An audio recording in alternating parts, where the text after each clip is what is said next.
Hey everyone, JL here, and welcome back to Bridge the Divide, where I examine irrational beliefs, the irrational behaviors that follow, and how we, with education, rationality, and reason, can bridge the societal divides that they create. For this video, I've decided to take a little break from examining the confidence artists that prey upon the existential fears of human beings to sell them problems and solutions that they never had or needed, to examine another confidence scheme that's just as old as religion itself. The snake oil salesman.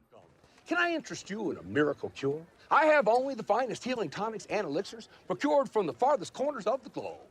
Ogden's celebrated stomach bitters. Can I just ask, celebrated by who?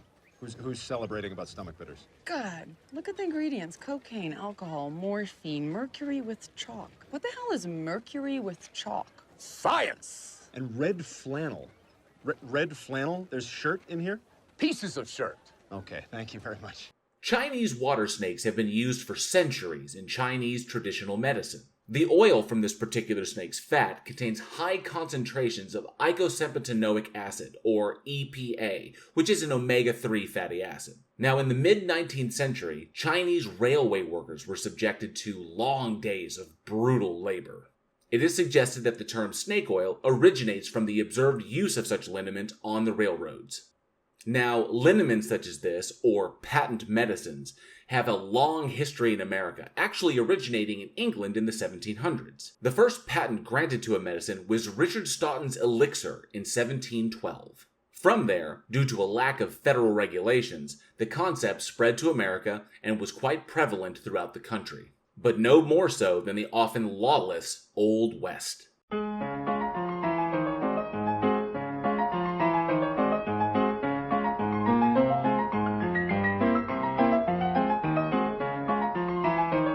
American charlatans recognizing the commercial opportunity of the Chinese water snake liniment would then attempt to capitalize on it by creating their own. Unfortunately, the mildly venomous and relatively small, roughly 2.5 foot long Chinese water snake is endemic to Asia, so another snake had to be used. Despite its impressive length of up to 6 feet and being extremely venomous and territorially aggressive, the rattlesnake became the chosen reptile due to its widespread and dense populations throughout the West. It must also be noted that the rattlesnake's fat does not contain nearly the same concentrations of EPA. And at this time in history, harvesting rattlesnakes was a difficult and extremely dangerous chore, so the vast majority of snake oil was actually just modified mineral oil. And thus, the snake oil salesman was born. Often claiming dubious doctoral credentials under a plethora of ever-changing names, they would peddle their con onto the fearful, ignorant populations of the tiny towns they often traveled through.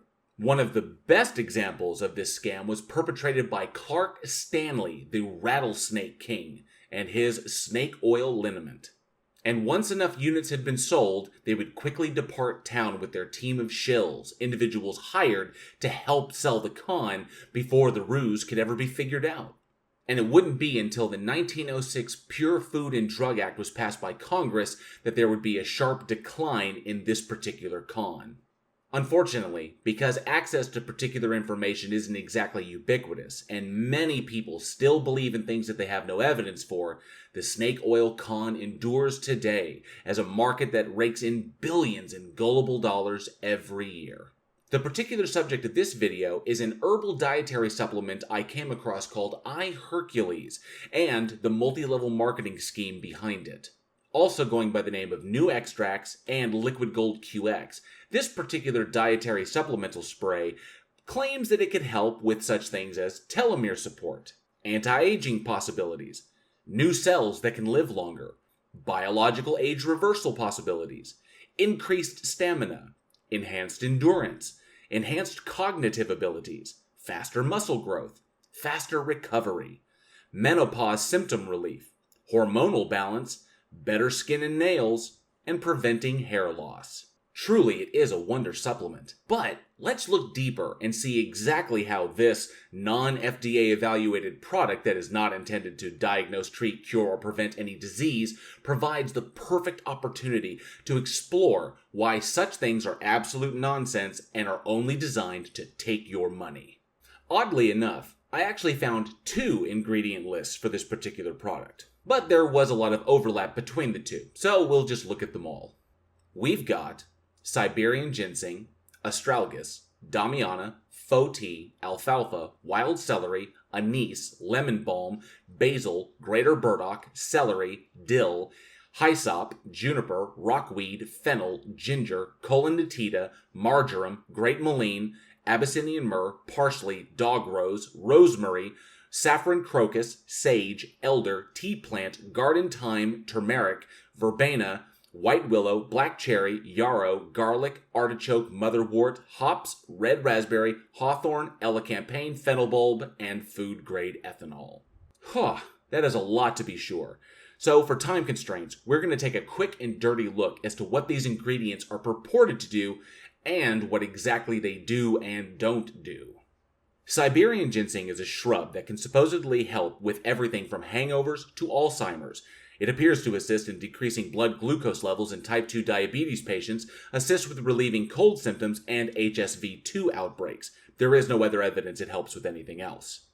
Astragalus is a shrub that can supposedly do whatever Siberian ginseng does. There is no evidence it helps with anything at all, actually. Side effects of overdose, however, are similar to rabies or strychnine poisoning. Damiana is a shrub that may reduce anxiety. Overdose can result in headaches, insomnia, and convulsions. Faux tea is an herb that may have anti-aging properties, though no evidence supports this, but there is evidence it can cause severe liver damage. Alfalfa supposedly keeps your endocrine system regular, but evidence is insufficient. Long-term use can result in reactions similar to lupus and photodermatitis. Wild celery is purported to be a relative symptom reliever of everything, though little evidence supports this beyond it being a placebo. Anise is a flowering plant used as a flavoring agent. No evidence of any other effects, though some claim it is a sleeping aid. Lemon balm is an herb used for anti-anxiety, despite insufficient evidence to support this. It can cause nausea, vomiting, and abdominal pain when used for too long. Basil is an interesting herb. Another sort of cure-all, it has been linked to increased rates of bleeding disorders and liver cancer due to the presence of the chemical estragol.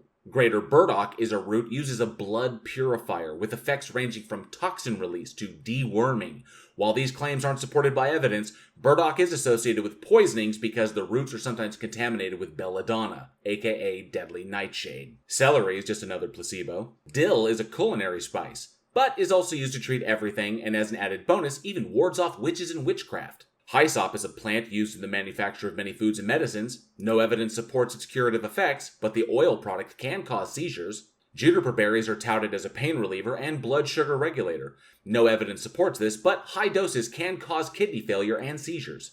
Rockweed is a brown seaweed taken as a purifier. It's just a placebo, but being harvested from the ocean, it could contain heavy metals. Fennel seed is an aromatic herb, also a placebo. Ginger is a plant highly regarded in its curative abilities of virtually everything. Turns out it's also a placebo. Colinetita, or colon nut, is a stimulant due to it containing caffeine. It has all the side effects of caffeine intake. High doses can upset cardiac rhythm and kill you. Marjoram is a plant used for all-around symptom relief from colds and flus. No information suggests it's anything more than another placebo. Greater mullein is another purported cure-all, but it's more often used in flavoring alcohol. May be good for ear infections as an antibacterial agent. Abyssinian myrrh is a tree resin used for symptom relief of virtually everything. Large doses can cause kidney damage and heart rate abnormalities. Parsley is an herb that is also a placebo. High amounts can cause anemia and kidney problems. Dog rose, or rose hips, is essentially vitamin C, which comes in doses that exceed the body's ability to absorb. Most of the vitamin C you'll just end up passing in urination. Rosemary supposedly treats baldness and skin conditions. No evidence exists to support this, but high doses can cause vomiting, uterine bleeding, kidney irritation, and photosensitivity. Saffron crocus is an expensive plant, also used as a cure-all, but no evidence supports this. High doses can lead to saffron toxicity, leading to jaundice, vomiting, bloody diarrhea, and bleeding from the mucous membranes. Extreme doses can cause death. Sage is another centuries-old purifier and cure-all. Used in an area to ward off negative or evil energy, it's pretty much a placebo. But it does contain thujone, which in high doses can cause seizures and damage to the liver and nervous system. Elder is another purifier. It has bronchodilator, laxative, and diuretic properties. Improper use or preparation can lead to cyanide poisoning. Tea plant is another natural source of caffeine and is used as an aromatic dependent on the strain. No evidence of any curative abilities. Garden thyme is another potential bronchodilator and overall symptom reliever. No evidence supports this, however. Turmeric is a plant used in Asian cooking, primarily used in curry as a replacement for saffron due to saffron's cost. Altogether another placebo. Verbena is a plant used for pretty much anything as well, from asthma to hysteria to UTIs. No evidence, another placebo. White willow is the bark of the willow tree, works as a low-grade aspirin due to the presence of salicin. Black cherry is a purported antioxidant which supposedly protects against the damage from free radicals, also touted as a chronic disease inhibitor. Little evidence supports these claims. Yarrow is an herb with low-grade anti-inflammatory properties. Garlic is another famous herb used for pretty much anything and everything, from acne and fatigue to cystic fibrosis and cancer, limited to no evidence for any of these claims. Artichoke is just another placebo. Motherwort is too. Hops makes beer. Doesn't do much else. Red raspberry is very tasty. And not much else. Hawthorn is another plant that supposedly treats everything from congestive heart failure to tapeworms. No evidence to support that it can, but it can cause all the symptoms of cardiac arrest. So there's that. Elecampane is another purifying root, mostly used as a fragrance in cosmetics and soaps. Fennel Bulb is just a food additive from the carrot family that is used for flavoring and aromatics. And food-grade ethanol is a food-safe solvent useful in extracting the effective components of ingredients. If, of course, any effective components exist. There's nothing here! Wow, that was a mouthful. So, what is the conclusion after looking at all these interesting herbal ingredients? The conclusion is that this spray is a bit of a flavorful way of taking microdoses of over-the-counter medication all at once. And what's really interesting is that most of the positive effects here can actually be achieved by increasing your daily water intake. And seeing as how the vast majority of people don't actually drink enough water daily, if you were to increase your water intake, as is recommended when you start taking nutritional supplements, you'll also get your full daily allowance of confirmation bias. Bullshit products like these are often a part of multi-level marketing sales platforms, or better known as pyramid schemes. And these things are found everywhere, all of them willing to take your money and leave you with a bunch of untested products that the masses are unwilling to purchase.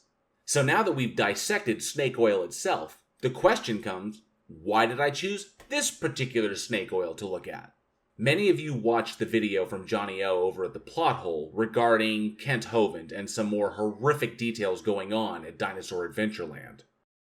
And like Johnny said, that one issue was merely one of many, because during the course of his investigation, he enlisted me and my wife Angela to assist him with other areas of what he was uncovering, namely the financial aspect of all of this. Knowing full well that Kent Hovind is a convicted tax cheat and that he is desperate to keep his money out of government hands, the question of his finances will always be a relevant one. During the course of Johnny's investigation, he uncovered a connection to this man, Ernest Land, and the MLM scheme involving the iHercules product.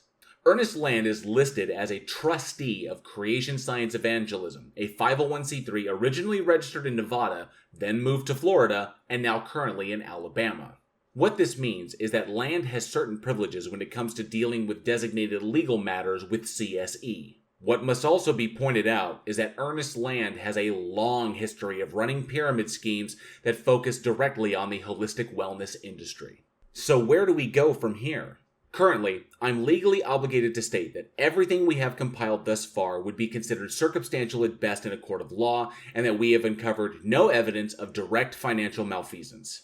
I can, however, tell you from our investigation that this rabbit hole goes deep, involving Kent Hovind and his immediate family, Dinosaur Adventureland, MLM scams, charitable donations, shell companies, strategic asset name play, Chinese imports, and real estate holdings across the country. And we will continue to sift through and examine every piece of evidence we uncover, and we will update you as we progress in this investigation. Until then, I strongly advise anyone who watches this video to share it with any family or friends who may have bought into any of these schemes, and recommend that they get out of them immediately.